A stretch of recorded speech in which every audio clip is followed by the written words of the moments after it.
आज इवनिंग रे इच्छा है टिके पिज्जा खाइबा पाई तो मु कौन करिबि भाबिके चुनिया को कहली चलो टिके मार्केट जिबा पिज्जा खाई के आसीबा।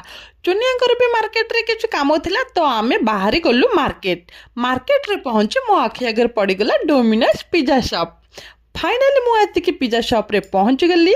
चुनिया एठी पटापट पिज्जा ऑर्डर दे के आसी गले। पिज्जा केते बेले आसीबा आसीबो बोली मु खाली बारंबार अनौतिली। 15 मिनिट हो गलानी हेले एजे पिज्जा आसिलानी। मते तो बहुत जोर रे भोक लागिलानी। करिबा अपेक्षा तो करबा को पड़िबो। फाइनाली पिज्जा एबे आसीगला। मु एठी चुनिया को कहिदेली जल्दी जल्दी पिज्जा बॉक्स खोलिया पाई। अरे एते लेट कौन करूछ जे जल्दी टिके खोलो। वाओ केते सुंदर देखा जाउची। चुनिया एठी सब मसला पके पिज्जा रेडी कर देले। देखि पारुथिबे केते सुंदर देखा जाउची। खाली सुंदर देखा जाउनी एठी सुंदर बास्ना भी होउची।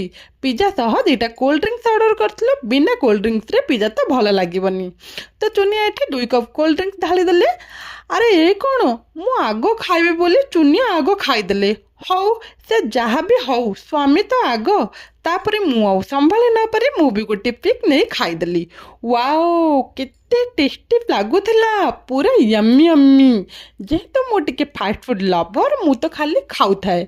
आउ मो खाइबा देखि चुनिया मते एठी पचारचंदे आउ खाइबो मु आउ ऑर्डर करबी। मु कहली ना बाबा ना बहुत हे गला। तापरे मु मो पुओ को टिके पिज्जा खुआइदेली। मो पुओ खाई के बहुत खुश हो गला। अरे अरे मु तो बहुत खाइदेली टिके हजम करबा पाई मु एठी पीदेली कोल्ड ड्रिंक्स। पूरा मन खुशी हो गला। कोल्ड ड्रिंक्स पी सारला परे आमे बाहरी गलु घर को। वीडियो टे भल लागुतले लाइक शेयर सब्सक्राइब कर देबे। Tata bye.